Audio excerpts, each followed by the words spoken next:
Welcome back to the News at Noon. It is Thursday and it is time for one of my favorite segments, our noon interview with the Wildlife Center of Virginia.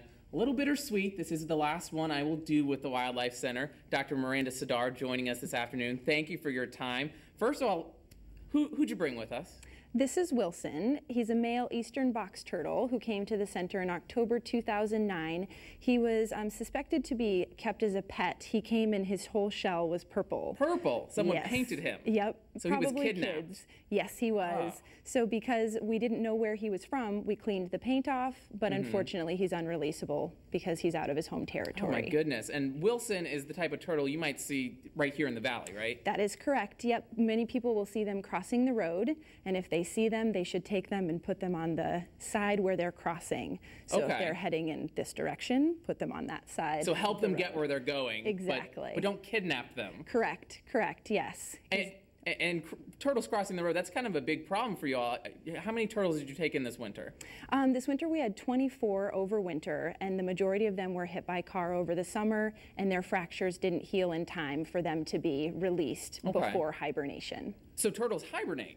That is correct. Really? Yes. So they spend the winter months just like you would think a bear in hibernation? Yep, that's correct. Very interesting. And talk to us a little bit more about, turtles.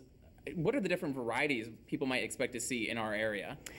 We have box turtles. We also have snapping turtles, which are pretty aquatic, and then painted turtles as well, and some versions of sliders and things. And when a turtle does come into you all, if it's been hit by a car, for instance, walk us through a little bit about the type of treatment it undergoes. Because, when I think of this, a turtle hit by a car, I automatically think, oh, it's going to die. But, I mean, you're treating these animals. That is correct. Yep, we have different fixation methods that we can use on their shells, and same thing for their limbs if they're fractured, too. And they are amazing healers. It just takes them a while to do it.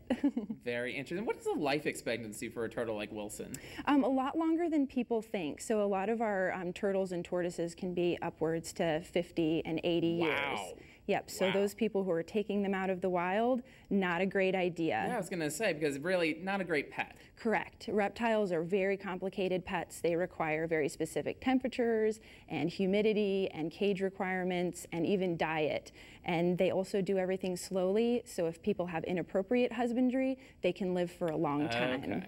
All right. So if you see a turtle, leave it in the wild, unless, of course, it does appear to be injured, in which case folks can contact the Wildlife Center. I think we have that number up there for you.